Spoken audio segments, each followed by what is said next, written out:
I do want to share what the Wow Warrior Award is. The Wow Warrior Award came to be about 3 years ago, and it was developed to run alongside with Women's History Month. My thought was that, wow, we tend to highlight all the trailblazers that have gone before us, but a lot of times they are deceased. It's very hard for a woman who is trying to stand up and stand out and feel powerful and follow a great example when they're no longer here. And so my thought was, why aren't we honoring women who are crushing it right now, who are really doing the thing to get the thing, and who are standing up and standing out as that unrepeatable miracle? They know themselves, they know their worth, they're not requiring external validation for their self-worth. They know they have value in this world. And so that is actually what was sort of the thing that started the Wow Warrior platform, to explain wow. The word wow actually has two meanings in my world. It originally starts within the Stop Self-Bullying movement that I have been leading, which is war on words warrior, because we are always in the fight with these words that circulate in our head, many times leading into the negative. And so we want to always focus on working to manage those words in our head, because our words create our world. And as it evolved into the Wow Warrior platform, Wow, it stands for Woman of Worth. That Woman of Worth has actually managed to, most of the time, no one is perfect, but most of the time, manage that narrative up there. And they've also are secure in the knowledge that they are here to uplift and inspire other women to excel as much as they are excelling as themselves and being purpose driven themselves. This woman that you guys are going to see, each one of them has been through a lot of challenges, heartaches, tests, temporary defeats, so much more. And it isn't that they haven't been through some stuff, as I like to say. It's been that they've been through this stuff and they've risen like the powerful warrior that they are. And this is where I always like to say, I learned this from a speaker right before this all came to be, was that she asked the audience, do you know the difference between a soldier and a warrior? And I was like, I never thought about it. But a soldier is taught to fight and a warrior is born to fight. And that's how I knew that that word was, and I had already had that word attached to wow, but it took on a bigger meaning, because that language that we fight sometimes in our own head and sometimes that other people try to put on us externally, is that wow warrior understands that they have a choice in what goes on up here, but they are always in that fight for their worth. They know their worth. They are not confused about it at all. They know their value, and they navigate those self-bullying tendencies like a champion. The other thing that you will find about a wow warrior is that she has surrounded herself with others who will call them on it when she slips, as we will, because we are not perfect. But they have curated a network of powerful women who will say, what did you say about yourself? They will call you to the carpet for it. And they surround themselves with the strong women like you're going to see today. This is one of the reasons why I said, please connect with these women. They are far into that journey and they are able to have that hand to say, hey, wait, you know what? Let's talk about this. You need to know you control that narrative up here, but they'll call you on it. They'll be your best cheerleaders. Everyone in here is a cheerleader for one another. I've been watching it throughout the entire year. And as you listen to these 2024 honorees today, you're going to see a very common thread with these women. They're going to have all of these characteristics that I just talked about, and always there to uplift and inspire. And they know that that's part of why they're here, that that's part of their gift as a wow warrior. So without further ado, we are going to see a short video of all of the honorees. And as I said, not all of them were able to be here today. After that, we're going to bring our speakers up to the stage. So.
And our next speaker up, I think she just arrived, so I'm very excited for this beautiful woman. She is also part of our global community, and she is actually from Germany. And her name is Mona Tenjo, and she is a female coaches hire Mona to effortlessly navigate technology. Whew, that's me, freeing up invaluable time for their passion-driven work. She does help build six-figure businesses in 2 years or less. And if you haven't had a conversation with Mona, oh my gosh, you should. It is so fun. You will walk away going, yes, I'm amazing, just because that's how she makes you feel. So, Mona, go ahead and share with us. You are awesome. Oh, thank you so much. I just finished off a challenge actually, so that's why I'm a little bit late. Sorry for that. But they had a lot of questions, and I was doing what I love doing best, teaching AI, right? So I can go on. I was like, now I have to change. I have a meeting. So glad to be here, and I'm happy to hear from all the other people as well. Thank you so much for having me. And you go ahead and you take it away. Okay, so basically what I do, I mean, Sherri already said it in the introduction, right? So I help my right brainers, I would call them lovely. I love them. They're all over the place. They love people, but they're a little bit tech challenged sometimes. They're like, okay, the problem is probably me. Like I'm the person in front of the computer, so probably it's me. And they don't really have sometimes the courage or sometimes, the knowledge of how do we get started with AI or with technology. And the cool thing really is that the world is changing right now for all of us. And I was waiting for that moment for 15 years, right? When I started my career, I was the freaking AI. So that means I did the scanning and then I had to correct the entries and then I had to correct spelling. Like today, you wouldn't give such task to anybody anymore. They would like sue you for like, this is torture. Back in the days, that was how you started a career, right? Somebody had to do that work. When I started, that was the reality. Now you can just say, AI, do it for me. And then you get a coffee and that's it. And I mean, I literally made tests with my own clients when it started like 2 years ago. Pretty much like in 1 month, we have a 2 year mark of ChatGPT being released to the public, right? And I literally did a test with my own clients and I said like, okay, let me see. Because they are website generators. Maybe you've seen them already. Like you can 10 web.io, durable SEO, right? And you basically just say, I have this business, like I'm a consultant. I like these colors. This is what I do. Generate me a website. And I was very skeptical. I was like, let's see. I had 4 people doing design work for me, and I was like, I don't know if this is going to be good. And I made a live test with one of my clients. I was like, I have no idea what's getting out. Let's see. And the client called me the next day. I thought it was like, yeah, it was okay. It wasn't really amazing, but it was okay. The client called me the next day. Can I have that? I was like, are you kidding me? You want that? And she was like, yeah. Okay, why am I doing this work? If you can just click the button and do it yourself, why do I still have to do it? And I think this is where the world really shifts nowadays. You don't need to be a tech expert anymore. You don't even need to be a marketing expert anymore. You only have to know how to ask the right questions. And as coaches, we should be talented to do that, right? So it's really coming down to because you have all the knowledge on your fingertips. It's just about getting to the space. And I think this is a critical point for many coaches, taking the time to actually think about the right questions. We do that for our clients, but do we do that for our own businesses? I just had that conversation in the challenge I just ended, and people were like, I was like, how strategic are you working on your business? Are you just getting clients in, working them off, and that's it? When are you taking time to solve a strategic problem in your business? When are you taking the time to look at your numbers and say, I'm getting less leads. Maybe I should be doing something about that. Too often we are so caught up in everything we do every day and we serve our customers, and we do a great job. We don't look at the big picture. And then we say, but I didn't have a choice. I would doubt that. I think we always have choices. We have a choice to pay attention or to not pay attention. We have a choice to say yes or say no, right? We have a choice to do something or to not do something. We always have choices. The issue is sometimes these are unconscious, and that's dangerous. If you are in your own business, you want to make conscious choices to say, okay, I make a choice and I make a choice to not do something, and that's okay. Sometimes you don't want to do something, but make that choice consciously and say, I'm not willing to invest time and energy right now. I know that's a problem, but I accept it as it is. Then at least you come from a situation of power. And now AI can help you with all of this. Because before, many of you maybe are working by yourself. There's no shame. I also like working by myself, like people sometimes stress me out. I like I'm the type of person, I mean, you wouldn't believe that if you hear me talking now, but yes, I can live very nicely in silence. You wouldn't believe it because I like to talk as well, but I have no issue being an entire day in my home listening music and not saying a single word, and I'm cool. I don't need to talk sometimes. Now, people would not believe that, but it's true. You won't get to see that side because that happens when I'm alone. And so that things stress me out, and I like to work by myself. But the issue when we work for ourselves or by ourselves is we don't have a sparring partner. And then we are doubting, like, is that the best idea? Should I go forward with this? What about this, right? And now AI is your personal coach, your personal sparring partner. You can say, I have this idea. What do you think? And then it talks back and says, good start. Maybe not the idea. Oh, okay. And you decide how you want the feedback. You can say generally, what do you think? Or you can say, give me critical feedback. Ooh, now you get something different back. If you just say, what do you think? It usually says, oh, that's a great idea. You may still do this and this. If you say, give me critical feedback, it's like, okay, well, now we go. This is missing, this is missing, this is missing. You're like, okay. The cool thing is you're by yourself. You don't have to show anybody that you are maybe a little bit hurt by the feedback. It's just you and the bot, okay? It stays amongst you. And so you can say, okay, let me get a coffee, and then I see what I do with that feedback, okay? It helps you to solve any issue in your business. Again, it takes time to actually really realize that you may have an issue in your business, because most people I work with are not aware that they have an issue.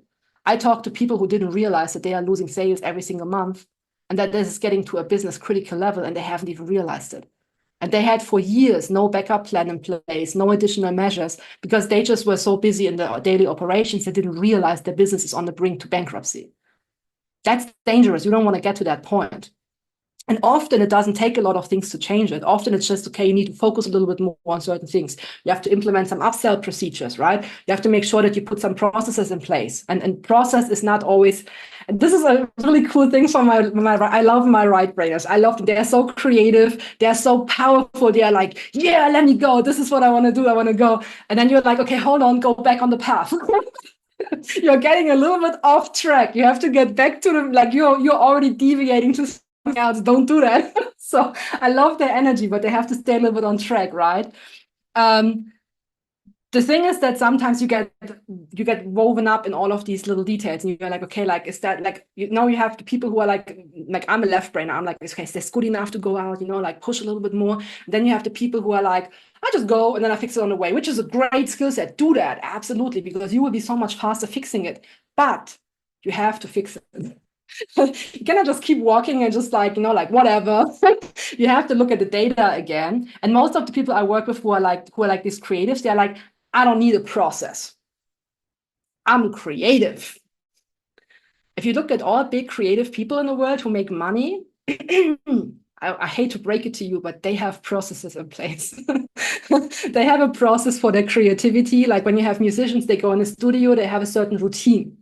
If you have professional writers who are writing books, they have a routine, right? They have a certain morning routine to get into that flow of actually getting the state of writing, right? So if you're creative, I hate to break, and probably you do have a routine, but you don't even realize it.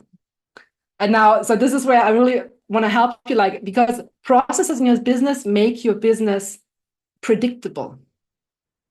And that's what you want in business, right? You want to say, okay, if I get so many people in, so many people will buy, then I get so much money in my bank account. Nice.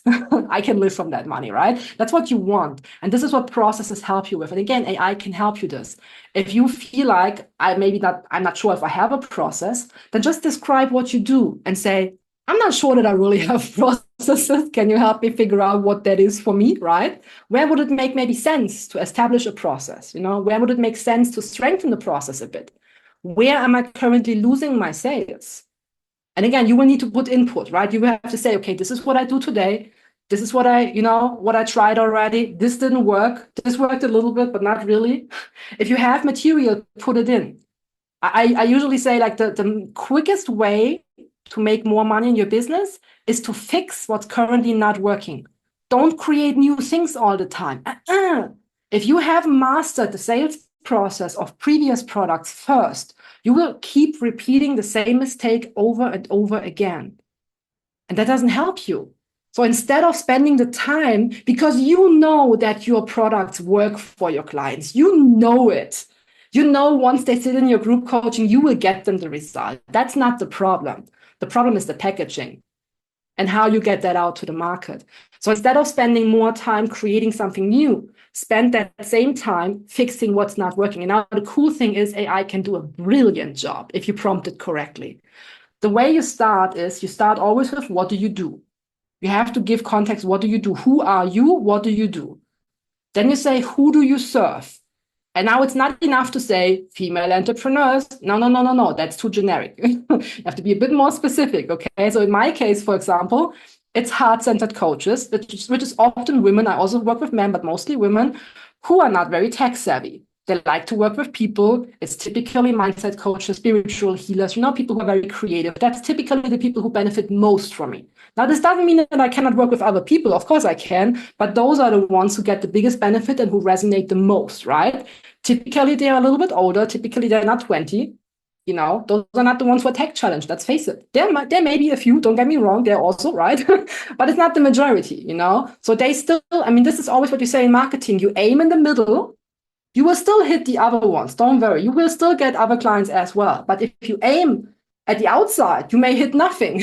So you have to aim to the middle to at least get also the other ones in as well. Okay. So don't be afraid to be specific. And then you can ask AI, is this really the best target group for what I'm trying to do?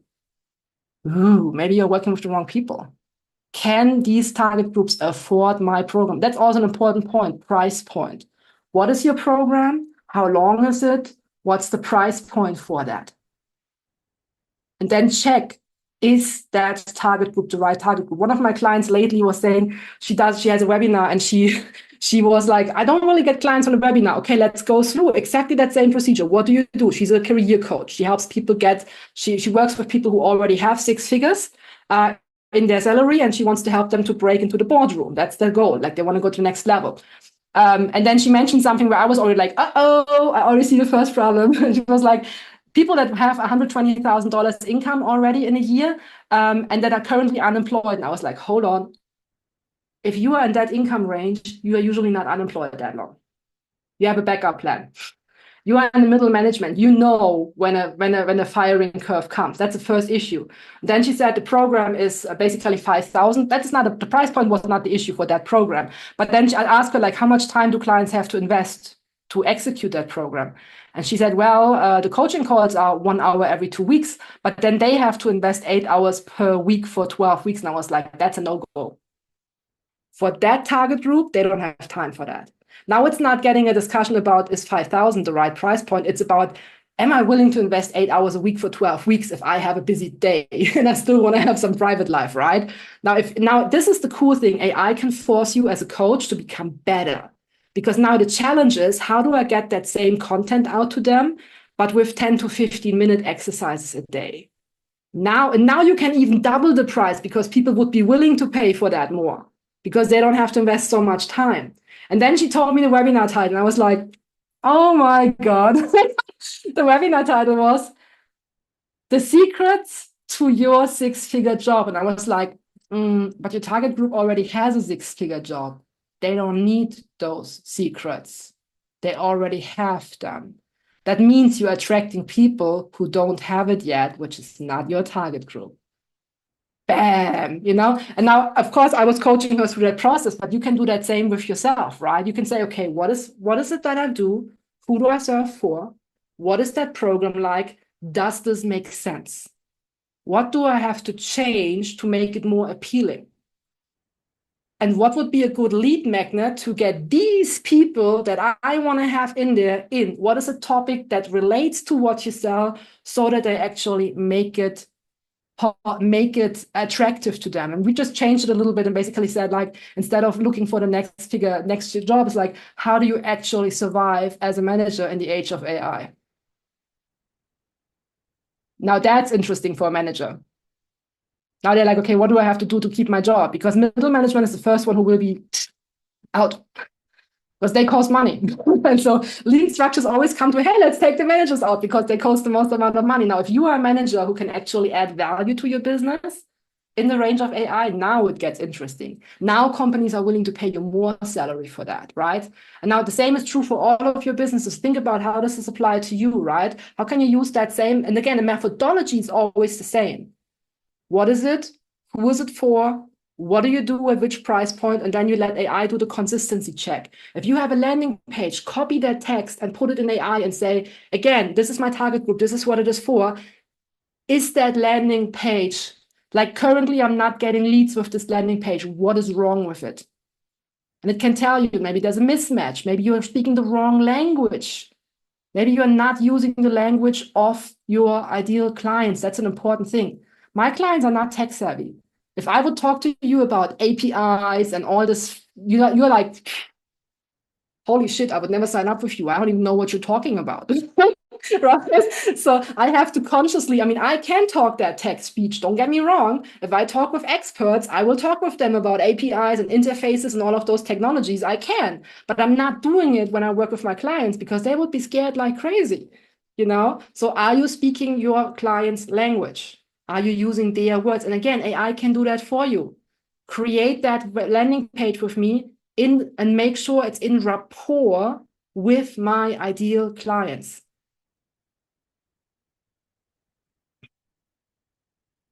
Not sure how long I still have, Sherri. I'm gonna give you a chance also that we wrap it up. And that's like, you have 4 minutes to keep pouring your wisdom into us, Mona. So anybody, any specific questions? I mean, I'm also happy to answer some of the questions if anybody of you has some. Yes, we can absolutely do that. So I've seen a lot of nodding heads. I think there's a lot of creatives here who sometimes tech isn't their first and foremost forte. And I know you just get all giddy on it. So which is why I loved you when I met you. Mona, by the way, for everyone's knowledge, is someone that I didn't actually know prior to this. I think we met in a networking group. Had a one-on-one and I was like, oh my gosh, this woman has got to be one of our 2024 honorees. And that's how that happened. It's how it happens sometimes. So if you have a question, please raise your hand up. Whether it's your business or a process or something like that, or a question. I don't know why it's not showing me the Angie's having her hand up. Angie Ryan, who I love. Angie, ask away. I am not a techie and I'm trying to come into this technology world. And everything you said, I got a notepad out. I had to go and reach down and get one out of my briefcase. I'm taking notes. I love, love, love that you're telling us that what we can ask AI. So besides just about your landing page and stuff, asking AI, is there like main things that you always ask AI or that you are like, no, don't? Because like I've used it to make an email before. And I even have told AI, I absolutely hate when you start my email. I hope this email finds you doing well. I'm so, help. Okay, so what I always use it for, anything brainstorming. Because when did you throw out the last time 100 ideas in a minute? Even if they are bad, it doesn't matter. It's a minute. You get your coffee, like, okay, that sucked. Do it again.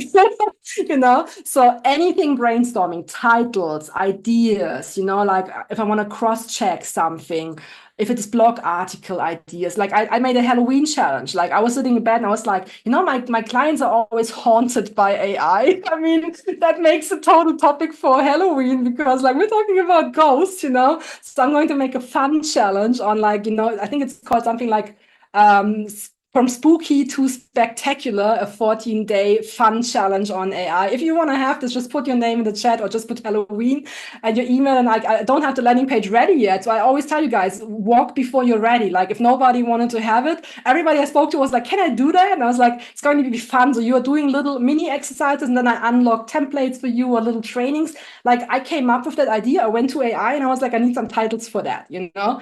And so any titles, anything like this. Email writing is a great point as well. Like use it for communication. Like, you know, I'm a night owl. Early morning is not my time. I'm not mentally awake yet. And then usually I work with corporates and they're like, can you make this intranet post? I was like, oh God, guys, really, like, it's too early for that, right? And so then I'm like, okay, ChatGPT, you write me that thing, right? And then of course I still rework it. So don't always just copy paste stuff. I always rework things, right? And I check some things out. But usually we are much faster reworking something than starting from scratch, you know, because it's just so much faster. What I also use it for is any type of communication, marketing, but I'm also using it for brainstorm. So for example, 2 weeks ago, I was sitting in a training on email marketing and they talked about the DMARC reports. Now I know what that stuff is, don't get me wrong, but I never looked into them. Then I said, you should look into them because, and I was like, uh-oh. So I opened that report for the first time and I was like, I don't know what to do with that. And now it was 11 p.m. German time. And I was like, I don't have the brain capacity for this right now. Copy paste ChatGPT. What do I need to know about that? And it told me like, this is what this is. This is what it says. And this is all that stuff. You need to fix this. Oh, how do I do that? Solution, copy paste. Please provide it. Do that. So anytime you want to solve a problem, you know, get a step by step. That's a brilliant thing to go in AI and use it for it. I love that answer because that's sort of like having your own little personal assistant. It is really. And I mean, you should also use it like this. So I think many people wait too long until they use it. Like, I mean, I usually get when I'm tired, frustrated. I mean, I have it open all day long, right? But this is where I especially go to it because I was like, I don't have the capacity for this. Just do it for me. And we can do this all day long. We can save us so much time with that and get much better results, right? Yes, absolutely. I love that. Thank you so much, Mona, for asking or answering all of our questions on that. And as I started off with, if you have not connected with Mona, please take the time to have an appointment with her. She is truly an inspiring woman and she's so knowledgeable. And because like I'm so not techie, like you guys could see why I was so drawn to her. I was like, oh my gosh, everybody needs to know this woman. And she does walk very closely with you. And she has an exquisite program, which I know she didn't talk a ton about, but she has a very high level performance program for you. And she always does wonderful things in collaboration, which I think all the WoW warriors are just exceptional at. So do reach out and talk with her if you haven't. And maybe Mona, you could, where would people get in touch with you if they want to have just a kind of get to know you conversation, Mona? Yes, I mean, either you can just, if you're seeing, I mean, not everybody's in a Zoom meeting, obviously. So if you're not in a Zoom meeting, you can find me really just type my name, Mona Tenjo, in Google. You can find me on LinkedIn, on Facebook. There are always opportunities to just book a call with me. You can message me, just say where you've seen me so that I know that we have a touch point somewhere. Because I get a lot of random messages where I'm like, I don't even know who you are and what you want from me. So if you say, hey, I've seen you at Sherri's Summit, I'm like, okay, I know that you're a cool person and I want to talk to you. Instead of some random people who are just messaging me to sell me shit, you know, like this is what we all know this, right? Like, hey, I connect you, I sell you stuff, and I'm like, I don't even know who you are. The ones who say you're pretty. Okay. I got this one today as well. I was like, hey, pretty, and block. Well, I'll just tell you you're pretty right now. So it's fine. Thank you so much, Mona. And thank you for being part of the WoW Warrior community. And congratulations on being a 2024 WoW Warrior. You serve all of us so well. And as I said, please connect with her.